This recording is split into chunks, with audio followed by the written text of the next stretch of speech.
Welcome back, Drew and Brandon here on a Wednesday evening, currently 5 p.m. As you may have noticed, we are no longer technically speaking the whole 9 yards. Does that mean anything? Not really, but for what it's worth, we're no longer the whole 9 yards. We're now Brandon and Drew talking sports, so that's pretty cool. Does it really mean anything for the channel, like content wise? No, but we've gone through some rebranding, and so that is currently now our new name.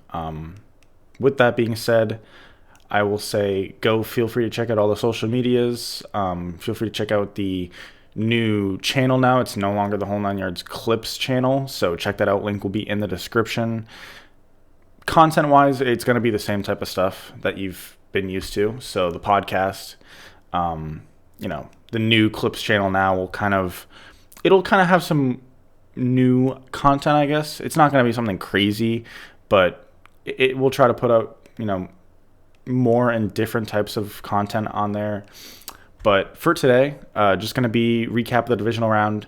We haven't talked about it on the channel since it happened Saturday and Sunday. So before we get into that, Brandon, how's it going? How does it feel to, be back in the swing of things pretty much? Yeah. It feels good. I mean, like it's better it's better without having to go to class and have homework and stuff like that. But I guess it's just getting used to it. But it's pretty easy. No, nothing crazy. I would assume it's the same for you, probably. Yeah, pretty much. I mean, back in the swing of things. It's nice, but obviously nobody likes to, necessarily sit in a class for 2 hours or whatever or do Yeah. homework, but it is what it is. So we're going to start going backwards. So we'll start from Bills Chiefs, probably the best game, and then we'll probably finish off with Bengals Titans. There's not too much to say about that game. So Bills Chiefs, probably, I don't know. I mean, one could argue it's the best game since, one could argue it's the best game they've ever seen. I don't know if it's the best game I've ever seen necessarily. Maybe if I was a Chiefs fan, I would say it's the best game I've ever seen. I don't know. First off, I'll ask you, how great of a game, would you rank it if you were to rank it compared to maybe some other games you've seen? And then, after that, we'll get into the game itself. Personally, I would rank it among the top games I've ever seen, but, as a Patriots fan, I can't rank this better than any of the best Pats games I've seen, and I wouldn't rank it above the LA Chiefs regular season game if we're talking just pure gameplay. Now, I mean, it's a playoff game, so that would probably push it ahead of that regular season game, but I thought that Rams Chiefs shootout was just as a game itself probably more exciting than the Bills Chiefs one. Yeah, I mean, looking at just strictly gameplay, it's up there for sure. I'd have to think of some games that come to mind. For sure, that Chiefs Rams game, yeah. But no, I mean, to see two elite quarterbacks going back and forth, that's what you want, especially in the playoffs for sure.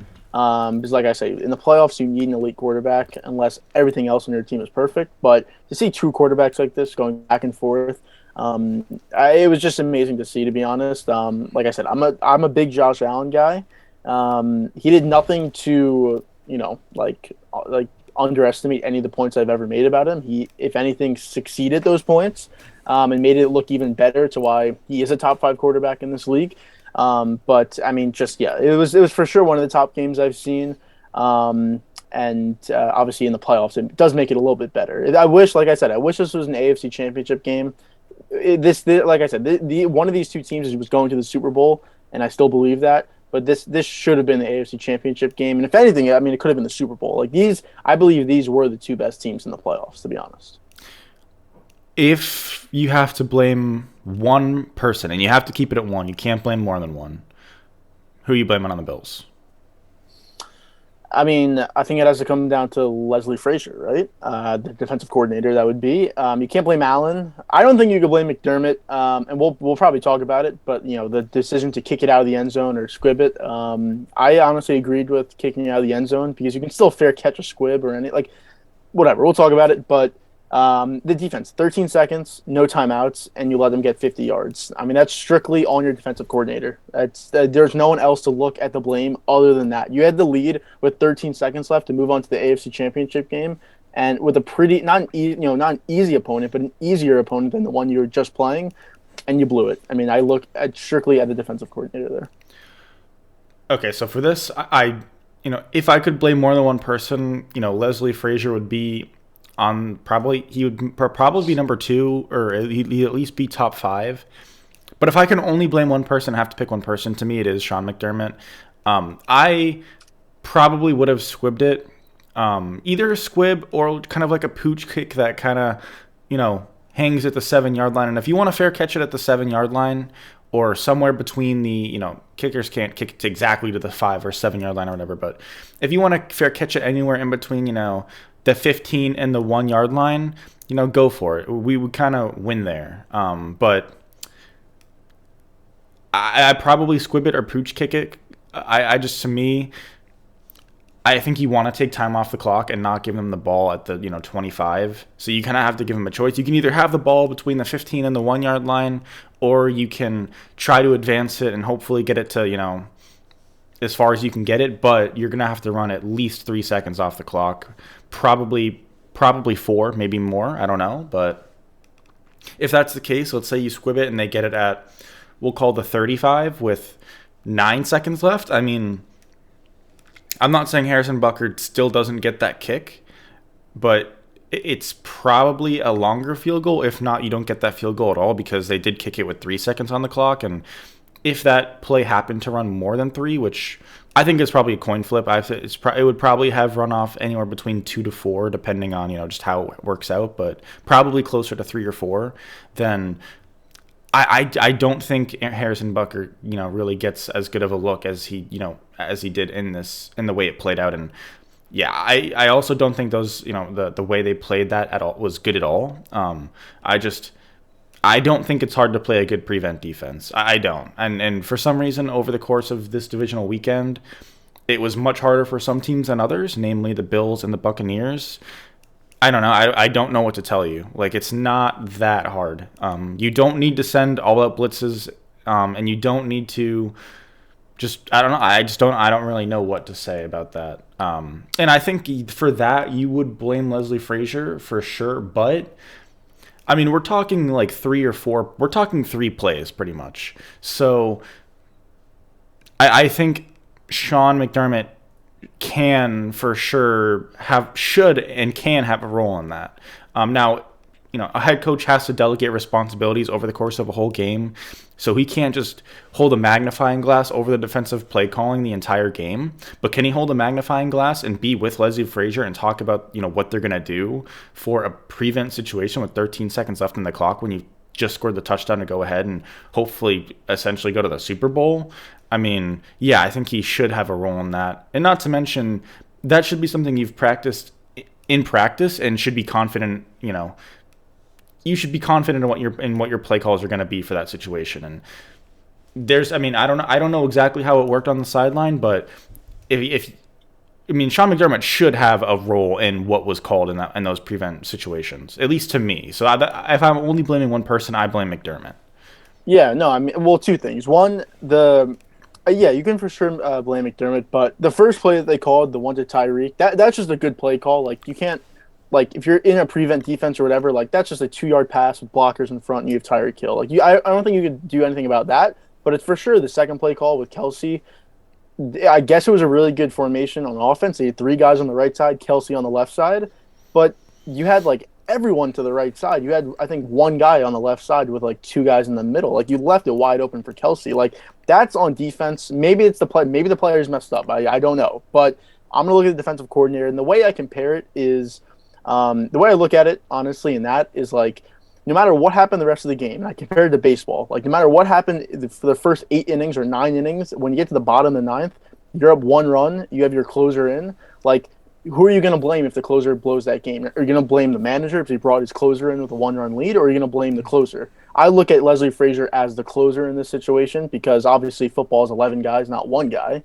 So I look at him as being that guy, and I just think that he just messed up defensively. Like, I that's what I look at. Now, like, throughout the season, he was great. The defense was great, even if their stats are better than they really were. But for 13 seconds, he had a really bad 13 seconds, and it cost them, like you said, most likely a chip or a chance at the Super Bowl because obviously they're playing a lesser opponent in the Bengals that they would have been playing next week.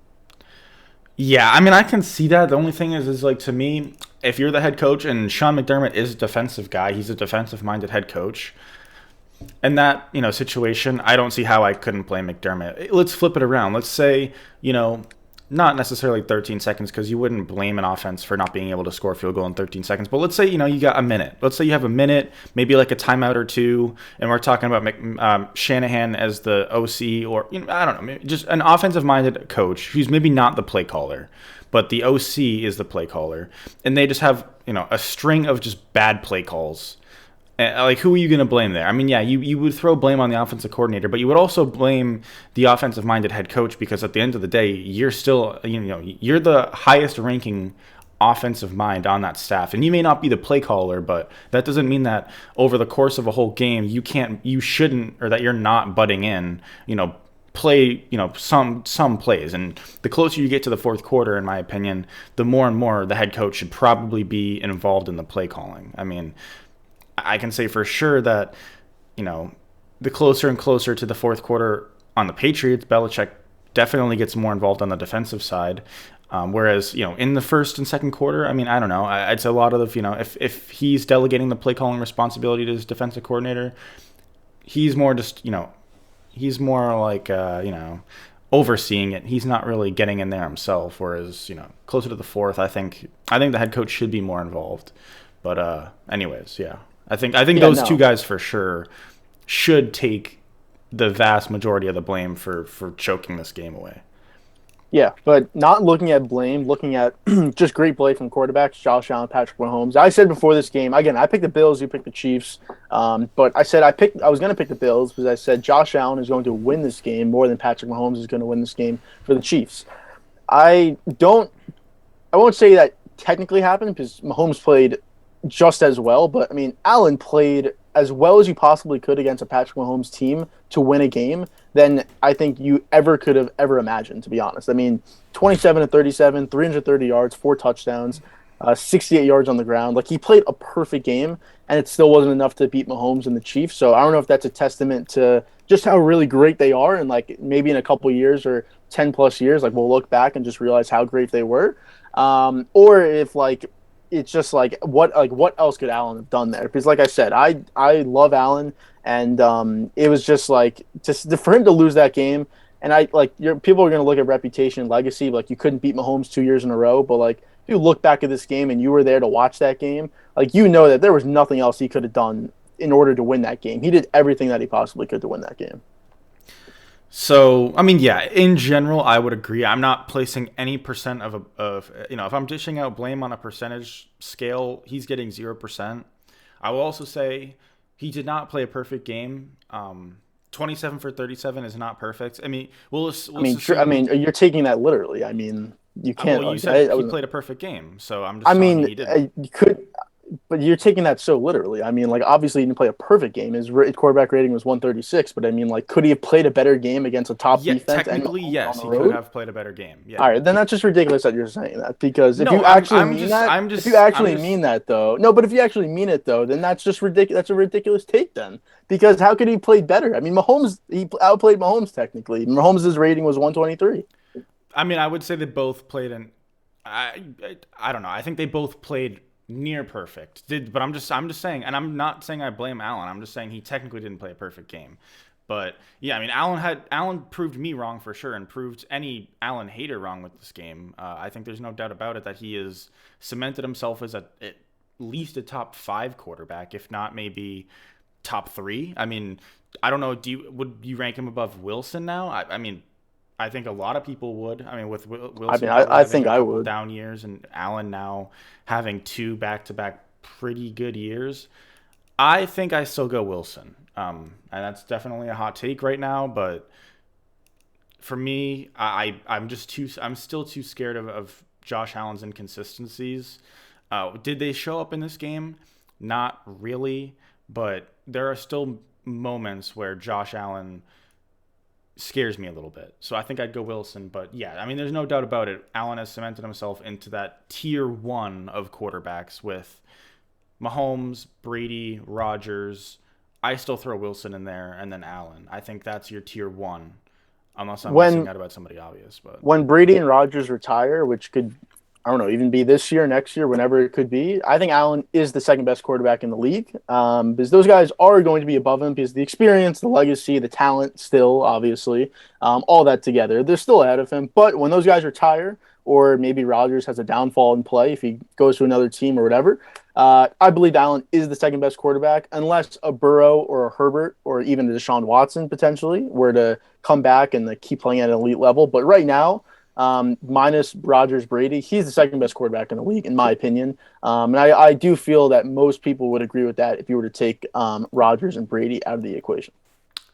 yeah, okay. So I guess first off, it depends when they retire. But if they were to retire right now, I mean, I wouldn't have Allen as my second best quarterback in the league. And if let's say they retire the year after this year, then I don't really know yet. But I do believe that Burrow will go down as the better all-time quarterback. Now, if when we did our list, whatever, like a month ago about the top 5 quarterbacks that we would start a franchise with right now, I mean, I'm still throwing Burrow above Allen on that list. I'm for sure still throwing Mahomes above him on that list. But now there's really no, I don't know. I mean, I'm not going to throw Kyler above him on that list anymore after what we saw from Kyler in the wild card round, what we've seen from Allen, the past couple weeks. I think it's very tough to throw Allen above Kyler now. I don't think it's possible to throw Wilson above Kyler or above Allen now. I would probably take Allen above Herbert right now. So yeah, I think I would probably move Allen to 3, and it's probably a hot take that he's not 2. So maybe even a Yeah, hot but take that he's not 1. I don't know. no, I think most people would still agree with Mahomes as being one. I mean, I do as well. But it's hard to not have him at two. And again, recency bias, of course, but even still, overall, I think overall, looking at him and the ability to run, pass, and everything that he can do on a football field, I believe he is number two. Just looking right now, if you're looking at the future, I guess that's kind of what you were saying. I mean, I guess you can make an argument for a Burrow, but at the same time, like the ability that Josh Allen has running the football, like he can dominate a game running the ball. And we saw that a couple times. Again, 11 rushes, 68 yards. He had a couple big escapes late in that game to get away from pass rush, and he was just outrunning everyone on the football field. So in my mind, he's the second best quarterback, right? Well, again, minus Brady Rodgers right now. And for the future, I would have him at number two for a long time. I mean, Burrow would have to like real if Burrow were to beat Mahomes like this week, that would at least give him more of a case in my mind. For the future. But right now, as it stands, before that game happens, it is clear Mahomes one, Allen number two for me. Interesting. Okay. So, yeah, I mean, do you have anything left to say about the game, or we can move on? Or Um, I mean, I well, guess. I don't. The one thing that I think there is to say, which I think is a national thing, which I don't agree with. I don't know what your opinion on it is as well, but overtime rules. Um, if your defense can't stop a team, and now look in this game, if let's say the Bills got the ball first, the Bills were going down and scoring a touchdown. Whatever team got the ball first was scoring a touchdown in my head.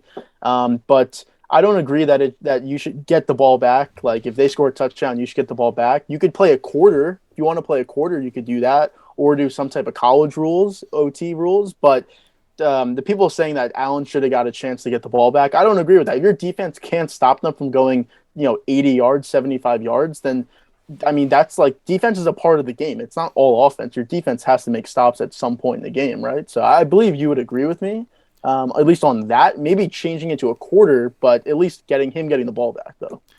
Yeah, I mean, I have no problem with the overtime rules as they are right now. Would I change them if I was the commissioner of the league?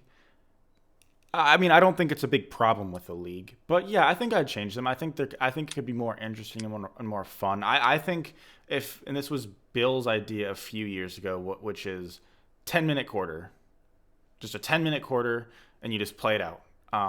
Yeah, You can either do a coin toss, or you could do the first better coin record. toss.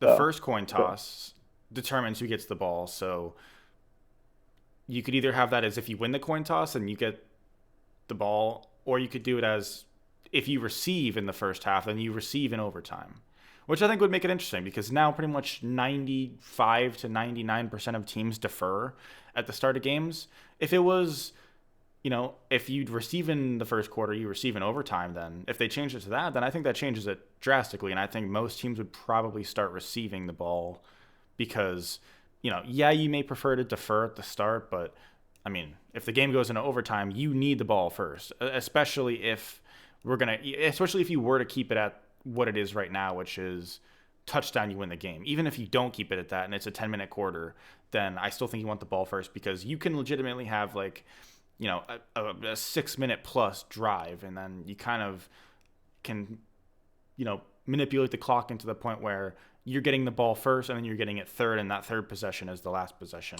Now, I think I would do college rules. To me, I think it's just clear that defenses are just gassed by the time we get to overtime, especially in a game like this. In a defensive kind of gutted out game, then yeah, I think that the defense has a better chance. But we've seen just too many overtime playoff games where everybody knows and can tell the defense just has no chance. I mean, it doesn't even have anything to do, in my opinion, with the fact that this was like the offenses were unstoppable. As long as the offenses aren't like awful, then I mean the defenses are just too gassed. There's a reason that the rules right now aren't to play another full 15-minute quarter. I just don't think defenses just can't handle that. I mean, in a lot of playoff games and regular season games too, by the fourth quarter, defenses are just gassed, and I think that's just it is what it is. I don't think playing a full 15-minute quarter would be a smart idea. I think just college rules, I think that's nice because you really just need one play. I mean, and also it's in the red zone, so it's like, I mean, the defenses really don't have to do as much. You're not, if the offense can't just run like a no huddle offense down the field to gas you out or anything. Like, you just need one solid play to win yourself the game. You can be gassed but still make plays in that type of environment. And I honestly think it's more exciting. I think, the best part about games, not for sure all the time, but a very exciting part of the game is in the red zone. And I think that would make it, pretty fun. So I would do college rules, but I will go back and say that, yeah, I don't think it's like unfair that Josh Allen didn't get a ball at the end of the game. Because by the way, you can win the game in regulation. And this is kind of what I was going back with that, Josh Allen technically didn't play a perfect game. I'm not blaming Josh Allen, but you didn't score a touchdown every single possession. I would feel more bad for a team if it was every single possession was a touchdown or every single possession was a stop. I would feel bad for the offense if they scored a touchdown on every single possession and then overtime, the coin flip, they lose and they don't get a chance. Then I would feel bad for the offense. I would feel bad for the defense if you got to stop every single possession and then, something ends up playing out like a special teams touchdown or something and you don't get a chance to, and you end it playing like that. I'm not saying I blame anybody. I'm just saying that's the only situation in which I could feel bad for an offense not getting to touch the ball in overtime, is if you did score a touchdown on every single possession. Other than that, then you can theoretically go back and say you could have played better. So that's why I can't really feel I mean, bad I don't know. I mean, they had 9 possessions in the game. They scored 5 touchdowns. I mean, I don't particularly agree with that because it's impossible. It's impossible. Well, no, it's impossible. Well, I never said I did, one. And two, it's impossible to score a touchdown every single time. I know they did it against the Pats, but like that was like the first time it's ever happened. So that's also kind of crazy to think that a team's going to score a touchdown every single time. But for college rules, for overtime, I think that my proposal would be in the regular season, do it the way it is. First, if you score a touchdown, the game's over. But when it comes to the playoffs, you could rather go straight to college rules or do a 10-minute quarter, and if it's still tied, then do college rules. That would be my proposal, because I think you probably still need a quarter because it's still football, and you could still have some really exciting finishes and some crazy plays that happens in a 10-minute quarter. And again, it's 10 minutes, not 15 minutes. And then if it's still tied, then you go to college or college rules, from the 25-yard line. You got to go for 2 after the second or third one, whatever it is, So I would say that, but for the regular season, I would keep it the way it is because the regular season, it doesn't matter as much as the playoffs. It's way more heightened and more emphasized in the playoffs than it is in the regular season. So that's what I would say. My only complaint with the 10-minute quarter into college football rules would just be that's a lot of football, and that's just a lot of time with all those commercials, especially like you play that 10-minute quarter. Each team probably has 2 timeouts. if at least a couple of them are used, that's probably a couple, commercial breaks. Then obviously the transition from the quarter into college football. What I'm saying is we're probably talking about, if let's say, that college football doesn't that college football rule overtime doesn't end within the first couple possessions, which it probably doesn't if the game's already been pretty much 5 quarters long. I mean, you're getting into the territory of like a 5.5 hour game, which is a lot of time for anybody. I mean, if a game starts at 7:30 or something, and I mean, you're talking like one in the morning. That's a lot for, and it doesn't really matter for us because, I mean, we're on the younger side and everything, but the average fan is probably got a job and has to wake up at like 7 in the morning, and odds are, unless they're a diehard fan, they have to go to sleep, and they probably aren't staying up till 1:30 in the morning to watch that game. So I think, anyways, I just think that's a lot of football, and I think, I like football, but if you keep guys out for that long, I think it could tend to get ugly. But yeah, I mean, I would even still prefer that over what it is now, because I think, while it's not unfair like it is right now, and that people think it's super unfair, I don't think it's unfair at all. But it's anticlimactic for sure, in my opinion. So All right. Well, I think that's it from Bills Chiefs. Like we said, most exciting game. We're going backwards. It really went from the most exciting game, like all the way through. It kind of gets like that's the order of exciting games, in my opinion. So we go to Rams Bucks. Now this game wasn't exciting for a majority of the game, but at the ending it was crazy. The Rams tried to give this game away. I kind of like even looked away when it was 27-3 because I just couldn't see the Bucks getting back in. They were just playing so bad. But like I said, the Rams just tried to give it to them. But it did end up that they lost. We'll talk about the last drive that the Rams had and how the Bucks blew it. But what are your thoughts after the Rams win 30-27 against the Bucks? I mean, my first thoughts are, for sure, the Rams tried to give the game away, and the Bucks just wouldn't take it from them. I think Brady played poor, and I think if you were to blame somebody, I don't know if he's the number one person you're blaming, but he's up there. I mean, listen, he had a great fourth quarter, but unfortunately, games are, they have 4 quarters, and if you play that poorly in quarters 1 through 3, and arguably you didn't even play that great in quarter 4, then it's your fault. I mean, they tried to give this game to you, and you wouldn't take it. Eventually, with enough chances, you get yourself to tie the game, and that's when I kind of get into the part where I think you have to blame Bowles. Listen, there's no reason you should be playing cover zero in that situation, in my opinion. I mean, the breakdown of that play is that Cooper Kupp shouldn't even be. He's not even like a priority on that play call. He's really only there to create some room, in yards, 1 through 15, and he's not there as a legitimate option down the field. The reason the ball was thrown to him is because they're playing cover zero. It's pretty much an all-out blitz with man-to-man, and Stafford has really no option but to huck it up there and give his, MVP quality wide receiver a chance at that ball. Luckily, Kupp gets some separation and pulls down the ball, and they get themselves a 30-yard field goal to win the game. I think it was an awful play call, and that's really what it is. I just think it's an awful play call. Could Winfield have played better? Obviously, but I just think that was a horrible play call. Bowles is another guy that has received some head coaching kind of, some head coaching recognition, I guess. No, if a team hires Todd Bowles, then I think they're screwed for the next 2 years, because we saw how bad of a head coach he was in New York. And any defensive coordinator that has a play call like this in the playoffs to essentially cost your team the game, would have no faith in hiring them as my head coach, because I just don't think it takes that much to not run cover zero. And if you do want to run cover zero here, fine.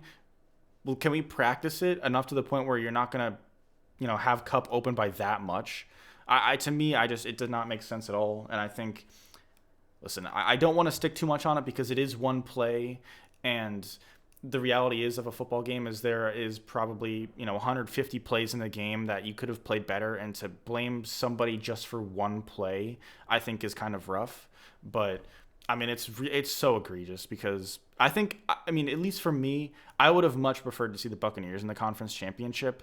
I mean, a Garoppolo at Brady conference championship. I just think the narrative is kind of crazy there, and I think the Rams are a fun football team, but I mean, and Stafford's cool, McVay is cool, but I don't know. I think for ratings, for sure, the NFL would have rather seen the Buccaneers as well. I think Brady just gets more ratings than an LA team that, frankly, just doesn't have an actual fan base. I don't know if you saw the thing where the LA tried to change the ticket rules to pretty much I be did see that. you had to be an LA Rams fan to go. Essentially, it was like so it was something about like pretty much having to live in the or LA area. But first off, if they did do that and those rules didn't get changed, it probably still would have been majority 49ers fans because there are more 49ers fans in LA than LA Rams fans. I mean, I don't live there, but I can tell you with 99% certainty that's the case. They ended up reverting those rules though because of the backlash. And I mean, that game is going to be 85 to 90% 49ers fans, which, sucks for the Rams, but I guess that's what happens when you move to LA. And I don't know. Like, it's just, I don't know. There's a lot of 49ers fans. That's just going to happen. So, but I think I blame Brady. I blame Brady for a lot of it. And then I blame Bowles for that play call at the end of the game to give the game away. Yeah, no, I mean, for me, I guess for blame wise, I blame Brady. I mean, his QBR was 14, I believe it was. So, like, just he didn't play well enough to win the game. Like, he got lucky to even get back in the game because the Rams just handed him opportunity after opportunity. The fumble before the half, I mean, that's a guaranteed 3 points right there from the Rams. That would have made it at least 23-3, and probably they're getting a touchdown there, so probably 27-3. The Cup fumble, I mean, he never fumbles. I don't know exactly what his stats are, but he that's just not someone you expect to fumble the ball. With the play back and forth, Brady gets the strip sack, and then the Rams just for some reason snap it over Stafford's head. Like that was the break that they needed right there, because at that point it was 27-13. The Bucks had just scored a touchdown. Rams punt it, then Brady strip sack, and then they get the ball back off that crazy play. There's basically the fourth quarter just started. That was the drive, and I know they had the unnecessary roughness on Weddle, and the ball was on the ground before it happened, so it didn't count towards them. It was fourth down. It's not like they got an automatic first down, which I mean that's the rule. I don't know why some people were arguing that. I mean that is the rule, so that makes sense. But that was the drive you needed to get. At least just get 3 points. You needed to get points on that drive. Obviously, they were going for touchdowns there, but like you just needed to get points there. And the fact that you couldn't get anything, they were 3rd and 5 as well, and you got sacked for 9 yards. And I know there was no Wirfs. Like I said, if he played, he would clearly they didn't play him because he wouldn't have been good enough out there. Now maybe it would have been better than the guy they had out there. I mean, I guess so. He's more talented, but he clearly just couldn't move at all because he would have played if he could have played. But yeah, Brady was getting hit a lot, which you can't blame on him. But he just didn't play a good enough game, in my opinion. And if the Rams weren't dumb enough to just keep giving him a chance and every chance again, it would have been a lot bigger of a win than obviously with 3 points than it was. So I'm not gonna blame it solely on Brady because there was a lot of factors as to why they didn't win this game. And I didn't like the Bucks going into the playoffs. I didn't. But for this game in particular, he deserves, I would say, most of the blame. But I'm actually curious to know how much blame you put on Arians, because you're obviously not an Arians guy. And before this game, you thought that he should have been fired, or I guess could have been fired. Now that they lost this game, how much blame do you put on Arians, and do you still believe that he should be fired? So first off, Brady's quarterback rating was 14, I believe, going into the fourth quarter. He finished with a 72 quarterback rating. Well, it's QBR. Oh, Yeah, you're no, talking about the I was ESPN talking stat? QBR. Yes, I'm on Okay. ESPN right now. Okay. So I for this particular game, I don't know that I blame Arians that much. I don't think there was anything egregious other than, again, that cover zero call at the end of the game to give them a 30-yard field goal to win it. I think that's egregious, and I blame that on Todd Bowles. I don't blame Arians for this game necessarily, but I do blame Arians for the season because I ultimately think it is Arians' fault for AB doing what he did. I think had he just kind of stayed out of it and let Brady be the guy of that situation and kind of, just let AB be Tom's guy, I think AB is still on this team today. And I think if you have AB this game, I do think the Buccaneers probably win. I mean, if we're still assuming the fact that the Rams give this game away pretty much, then yeah, I think the Buccaneers probably win because I think AB equates to 3 or more points in this particular game. But I mean, yeah, I still fire Arians. I mean, listen, I'm going to assume that Brady is going to not play or play with somebody else if Arians comes back as the head coach. So if I'm the Bucks GM, if I'm late, I'm probably firing Arians if Brady comes up to me with that. I don't think there's really much of a choice there. You know, if you were a better organization with a better track record, then I think you could afford to let go of Brady and look in a different direction. But I mean, you're the Buccaneers. I mean, if you let go of Brady, you don't. I don't think you have a great succession plan. You just don't. I mean, Trask is probably just garbage. You don't have a high draft pick. You're not going to go find a guy in the draft to start for you in your in his rookie year. So yeah, I think you fire Arians still. I think he's just not a great head coach. I think he's been a decent head coach his whole career, but there's a reason that prior to Brady, he never really got over the hump. There's a reason that he only got to an NFC Championship with the Cardinals, and he has some pretty good rosters a part of the Cardinals, and he was a good regular season guy, and he was competent in the regular season. But I think there's a reason he never really got over the hump until he had a defense that caught fire and the greatest quarterback of all time. So I would fire Arians, but for this particular game, I mean, I think there's no doubting that the majority of the blame should be on Brady.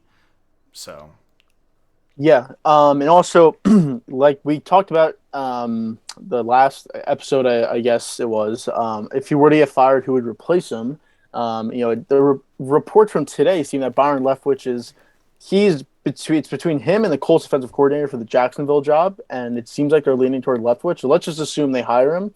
So that means like if Arians were to be fired, then Leftwich wouldn't be the head coach. So who would exactly be that guy if they were to fire him? Now it wouldn't be Sean Payton, obviously, because he wouldn't go there. But um, that'd be a question as to who would replace him. Now you would think anyone would want that job. I think anyone would want that job, but I think it would have to be someone that Brady trusts, which could lead to like a McDaniel's possibly. But it would be a select few. And I don't exactly know who those would be. So that'd be a question in my mind. I don't see him getting fired. Arians, that is, at least this year, maybe next year, but I don't see that happening. But I guess it's a possibility. Yeah. yeah, I mean, who would it come down to? I don't know. I don't think anybody knows right now. But I think yeah, it's gonna be Brady's pick. This is gonna be what LeBron. It's gonna be like what LeBron has had. It's gonna be LeBron's pick, except it's not LeBron. It's Brady, and it's football, not basketball. So, who does that? Is it? I don't know. I don't know who it's gonna be yet. We didn't know that. I don't know. We didn't know Tyronn Lue was LeBron's guy until he was LeBron's guy. So we'll find out who it is eventually. I do think Arians is gone though, and I don't even think I don't think Brady actually really likes Leftwich from what I've heard either. So I'm not sure Leftwich would have been the guy anyways. So yeah. But also, I think a bigger question, which I think is more of a real possibility. I don't know if it will happen or not, but I brought it up last time about Brady possibly retiring. I feel like the reports are always the same at the year after year, but it does. I don't know. It seems a little bit more real this time. I'm not saying it's going to happen, but it definitely feels a little bit more real. There's a little bit more traction towards that. Again, they just lost, so we're not going to know at least for a little while. But I think it's more of a possibility than at least you were probably thinking when I brought up the idea last time.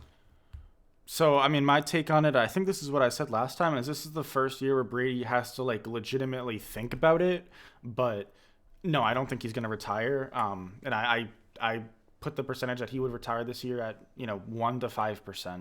I think this is the first year he's going to legitimately think about what it will be like to retire, and that this is the first year he legitimately sees himself as being able to retire. Like he is going to think about it. Whereas past years, I think he's kind of just shrugged it off. I do think he is thinking about it right now. But past that, I don't think he's going to retire this year. I think the only situation in which he would retire, which is my 1 to 5%, is the Bucks don't want to fire Arians. He doesn't want to play with Arians. Gronk decides to retire on his own. Godwin isn't 100% by the time training camp is back, and he's looking pretty bad. Or training camp's kind of around the corner, I guess you would say. Evans, he just doesn't like Evans that much. AB, they don't want to take, they're not going to take AB back, so he doesn't get AB. I think the situation in which he retires is he doesn't like a team elsewhere, really. He doesn't want to feel the need to force himself out of Tampa Bay. And even if he wanted to, he doesn't really love another team outside of Tampa Bay at the current moment. Godwin just doesn't look like he's going to be ready to be back until, midway through the season or something like that. Gronk retires, so he pretty much has what he had for this playoff game going into next year until injuries get better. And if he doesn't want to get himself out of Tampa Bay, which is a lot of work, then I think that's the only situation in which he retires. But what percentage chance do I give that? I mean, I give it a 1 to 5% chance.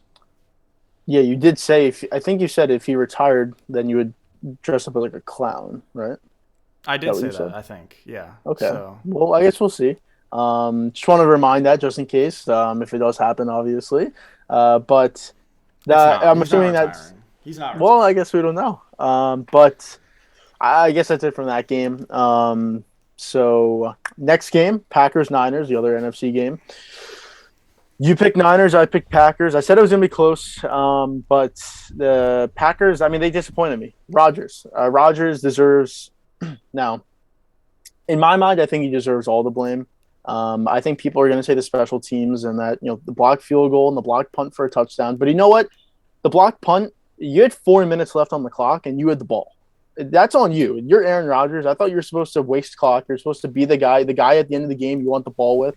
You're supposed to be able to drive a team. If you're not scoring points, you're at least going to midfield, taking 3 minutes off the clock. Like you're at least doing something to put a disadvantage on the other team. He played terrible, honestly. Besides the first drive where I thought it was going to be a murder. I mean, they went right down the field and scored. The Niners did nothing on their next drive. I thought it was going to be a blowout, to be honest, after that.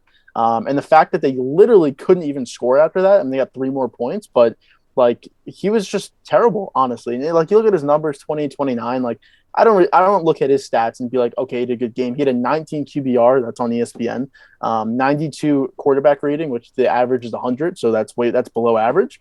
He just got outplayed down the stretch. He got outplayed by Jimmy Garoppolo, and I think if he were to leave the Packers, that's a bad lasting image. Is that you got beat at home as the 1 seed again, and you got outplayed by Jimmy Garoppolo in the last 4 minutes of that game, whatever it was. I mean, to me, I don't expect anything different from Aaron Rodgers. This is to me the climax of his career as a Packer, which is a god tier regular season guy. He's going to win the MVP this year. Very consistent in the regular season. He's going to win you games, and you are most likely going to be a top 3 seed every single year, barring complete just destruction with injuries or something like that. But, he gets an MVP year, and then he just disappoints in the playoffs. There have been years which I think you can go back and not give him too much blame, but I think pretty much every single loss in the playoffs, you can say you could have played better here. The years in which I think maybe you don't go back and say that is maybe 2014 against the Seahawks, where Yep. he played a pretty good game, and the reason they lost is because you fumble an onside kick and you don't get the ball in overtime. But even then, I mean, it's not like He's not like he couldn't have played a better game. He could have played a better game. And the bottom line is when you're regarded as a top 5 quarterback of all time potentially, and the best quarterback in the league even right now, you have to play perfect. I mean, I'm not saying you have to score a touchdown on every single possession necessarily, but you got to play darn near perfect. I mean, he should have had a Josh Allen or Mahomes game this week, and he didn't. So, yeah, I mean, I think Rodgers deserves 90% of the blame. I think the special teams is a legit thing. I mean, Packers fans have said apparently that the statistics will back this up, that their special teams is just awful, and that it would bite them back and bite them in the butt later down the year. But I mean, I'm just gonna break it to you. Even if the Packers had won this game and squeezed out a win, what faith do you have in this team going forward against the Rams? I just don't think you could have any. I mean, obviously it's the playoffs. It's one game, one game type of situation. So they could play well, but I mean, we've seen time and time again, Rodgers does just not play well in the playoffs. And I think people try to kind of gloss over how poorly he's played in some of these playoff games, but I mean, I don't know. Like, there honestly, I mean, that Bucks team was good last year and it was hot, but Aaron Rodgers did not have to play a perfect game to win that game last year. So yeah, I think Rodgers deserves a lot of the blame for today or for No, Saturday. and and where that blame can still come from, besides that special teams thing, like you said, like the Packers fans will say that, even after the block punt, it's 10-10. There's 4 minutes and 41 seconds left in the game, and you have the ball. Yeah, like you go 3 plays, -6 yards, minute 20 off the clock, and you punt, and then they come down and get a field goal for the win. Like I mean, you had two straight possessions to where you could have done anything to move the ball, get points, waste time, anything. And then obviously when it's 10-10, you obviously need points, but you didn't do it. You had two straight opportunities and you did absolutely nothing. So I totally agree with you right there. And I think we said it before or whatever, but since 1992 to 2020, I guess technically 2022, you've had Brett Favre and Aaron Rodgers for 30 years, and you've only reached three Super Bowls. I mean, that's pretty remarkable in a bad way. Because like I said, I think Rodgers is done. Even if he comes back, this team has so much cap issues. Devontae Adams is a free agent. They have so many free agents too. They have a lot of problems, to be honest. And Packers fans would tell you that, but I don't know if they'd ever get back to a Super Bowl, even if Rodgers returns. But in 30 years, you've only been to three Super Bowls with two arguably top 10 quarterbacks of all time. I mean, that's pretty remarkable. Like I said, in a bad way. No, I would agree. I mean, I don't even know if it's arguable. I think that might just be like objective. I mean, the only reason there are not top 10 quarterbacks is because you don't have Brett Favre as top 10. But Yeah, yeah, I mean, I think those are, yeah, I think it's two top 10 quarterbacks of all time, probably, potentially even at the least. And you only get three, you only win two Super Bowls in that gap. I mean, that is an utter disappointment. And this is a team that, hasn't been afraid to spend money on free agents. And people can say Rodgers hasn't had good teams all they want. That's just not true. I mean, this year, I don't know what more you want on the offensive side. You have arguably a top five running back duo in the league. I don't know what other running back. You're not getting a better running back duo, realistically speaking, than this right here. I mean, AJ Dillon is a beast. He's the definition of what you want in a cold weather game. I mean, he is a monster. And then Aaron Jones is, I mean, he's perfect. Aaron Rodgers loves Aaron Jones, especially in the passing game. I mean, Aaron Jones had 9 catches for 130 yards in this game. yeah, Devontae Adams, I don't think we have to. I mean, he's obvious. He's a top 3 receiver, probably at the least in most people's minds. I know you didn't have Valdez Scantling this game, but I mean, barring that, I mean, you still have. I mean, you got Cobb. He wanted to go back and get Cobb. The Packers did that specifically for Rodgers. Lazard, there's no excuses on the offensive side. There's no lack of talent. Is it the best wide receiving core we've ever seen in our lifetime? No. But is it more than good enough? Yes, for sure. For a top 5 quarterback, this offense is more than good enough. And defensively, I mean, first off, in this particular game, they played insane. Rashawn Gary was a monster this game. And even over the course of the whole season, I mean, what more would you want from this defense? I mean, this defense was a legit good borderline great defense. And I think you've had a yeah. pretty good defense the past couple years. I mean, there were years that, yeah, Rodgers had a bad defense, but even in the years which Rodgers had a bad to, mediocre defense, he still had a lot of great receiving options and Nelson and Greg Jennings. And, earlier in his career, he had an old driver. But yeah, I think that the Rodgers hasn't had enough around him thing, and I've said this pretty much from the get-go, is completely overplayed. And at this point, I don't think there's any doubt in my mind that is completely overplayed. And I guess I will say this to quickly to end it off. Has Rodgers had insanely good playoff games? Yes.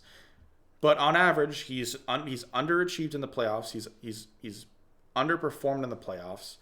So yeah, so I'm not going to say he hasn't had great games, but on average, he has been a worse quarterback than you would expect, just by far, and objective. That's an objective statement, and I hope people don't disagree with that. No, and look, this year their defense, Jair Alexander was one of the top corners in the league. Only played a couple games this year, and you still had a top defense. Darius Smith played one game this entire season. You still had a top defense. They were both back for this game, so you had a full defense in this one. You basically had your full offense. I know they didn't MVS, but they still have Adams and Jones. And honestly, you can honestly blame Rodgers for the lack of production in the passing game because he went 10 targets to Jones and 11 to Adams. Everyone else was combined for 6. I mean, like you do have weapons around you that you can use, and you didn't even try to spread the offense around. So maybe that was part of the issue as well, is that he didn't even feel like spreading it around. I mean, Cobb one target, Lewis one, Lazard one. Lazard's made big plays for them throughout the season. I mean, like he loves going deep to guys. I don't even know if he really even went deep in this game. So it's just Rodgers deserves 1,000% of the blame in this one. I said he was going to leave before, throughout the season. I said he was going to leave after this season. I think he will. Again, they have a lot of questions on that team, so I believe he's probably gone, in my opinion. I think I would agree with you if somebody held a gun to my head and said, you know, it is Aaron Rodgers, stay or go. If you get it wrong, you're dead. I would say go. I say he leaves. But I do think it is closer to a 50-50 than most people think. I think from what I've heard across, the national news is that he's for sure gone. I don't think he's for sure gone. I think there is still a chance Rodgers and Adams comes back. I don't know what their other free agents are, but I think there is a chance that him and Adams comes back. Now maybe it's on Adams comes back on like a 1 year deal worth a lot of money, and Rodgers is back as well. But yeah, I think there's a chance that both of those guys are back, but they're not going to bring everybody back. And yeah, I think this was like your last. I think this was your this was your best chance at a Super Bowl. Even if somehow they do come back, I think this was for sure your best chance at a Super Bowl. You weren't going to have an easier road. I don't think you were going to have an easier road to the Super Bowl, at least. I mean, Yeah. you get to play a 6 seed in the Niners that had to come back against a Rams team to make the playoffs.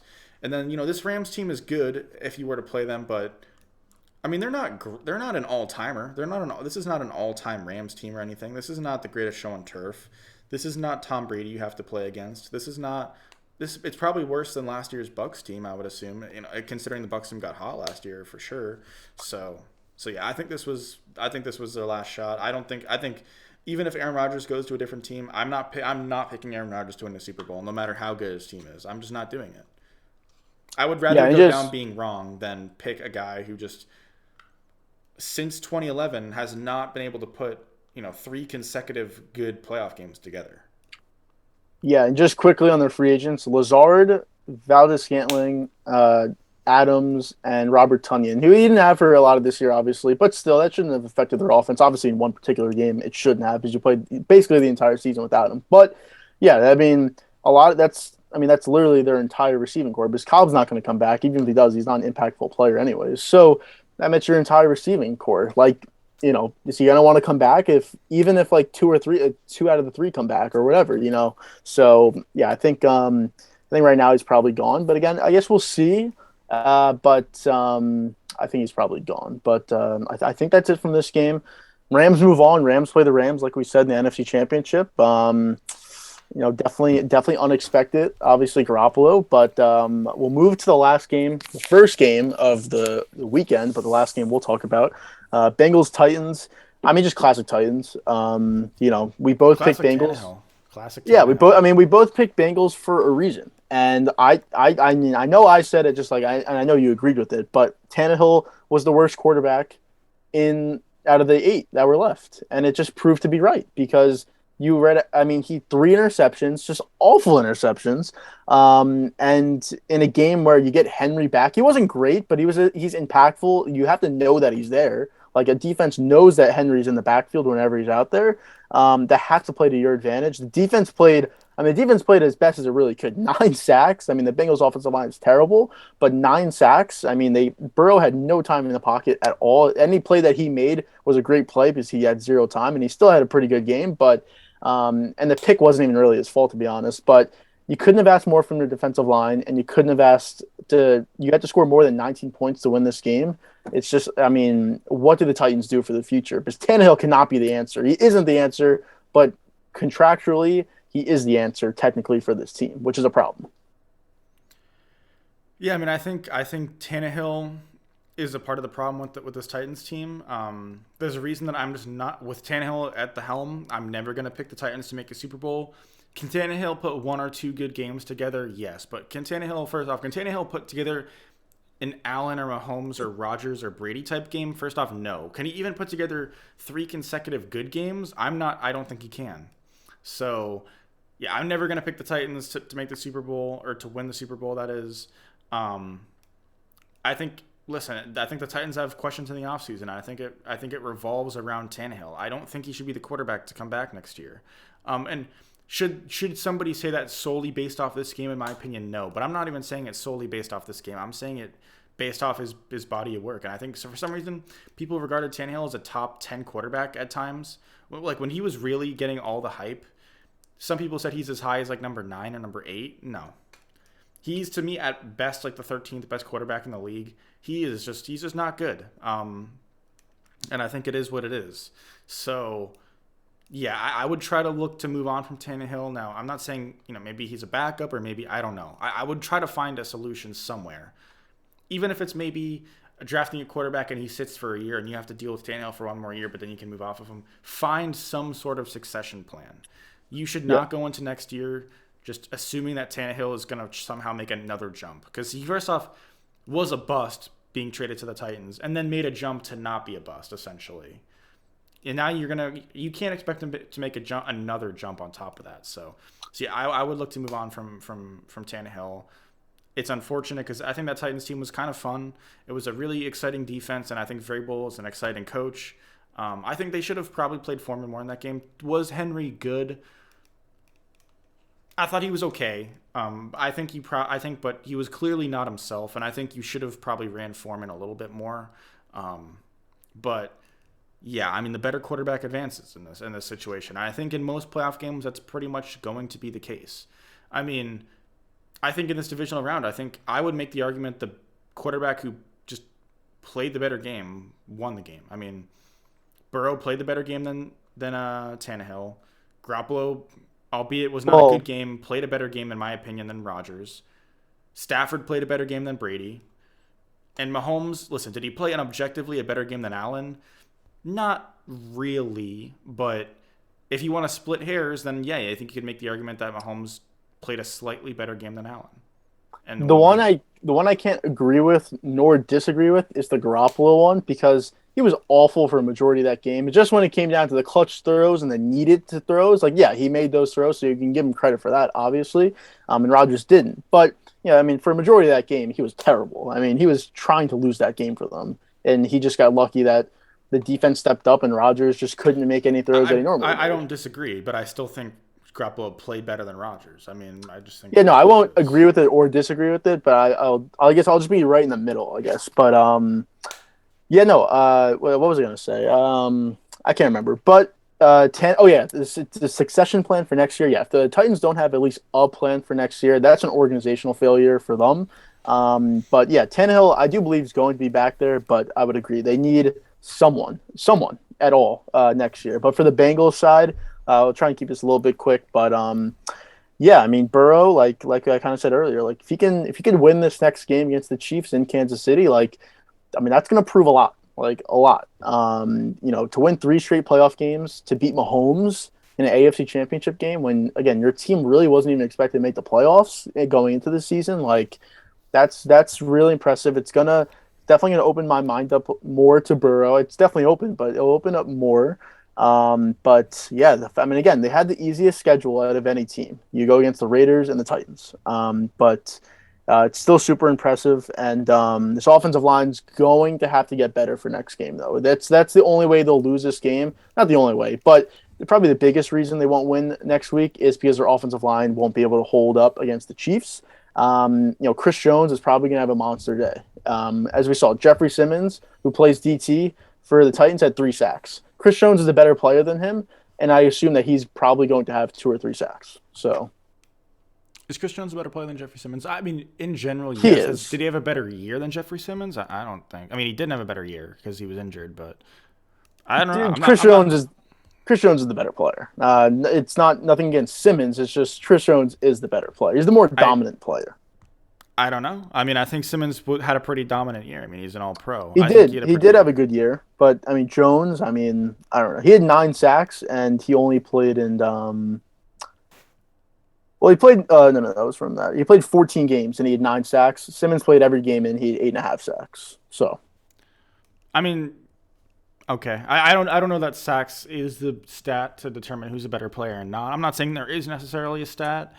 I think Simmons had a pretty good year. I do think Jones is the better player overall, but I'm not willing to say that Jones is going to have a better game than Simmons did. But I still think it is something to look out for. I think they're similar players as well. So I do think that hopefully the Bengals have a better game plan for next week. The one bad thing about for me as a personally about the Chiefs winning is I would have liked to see the Bills play the Bengals because I think I would have picked the Bengals over the Bills. I don't think I'm able to pick the Bengals over the Chiefs. In our next episode, we will make our picks for the conference championship games, so stay tuned for that. There's a chance when you're watching this that could already be out, so check. But stay tuned for our conference championship picks. I think there's a good chance we're both picking the same teams, but it's only 2 games, so I mean that's actually it's like the chances aren't that low that we pick the same team. But yeah, I mean that's Yeah. a divisional round. Appreciate everybody stay to the end of the episode. Feel free to check out everything we talked about, the new rebranding. Check all that out. Social medias, the new revamped Clips channel, everything. But that's pretty much it. We will be back in the next probably day or 2 with our conference championship stuff, as well as stuff on social medias, revamped Clips channel. So, goodbye.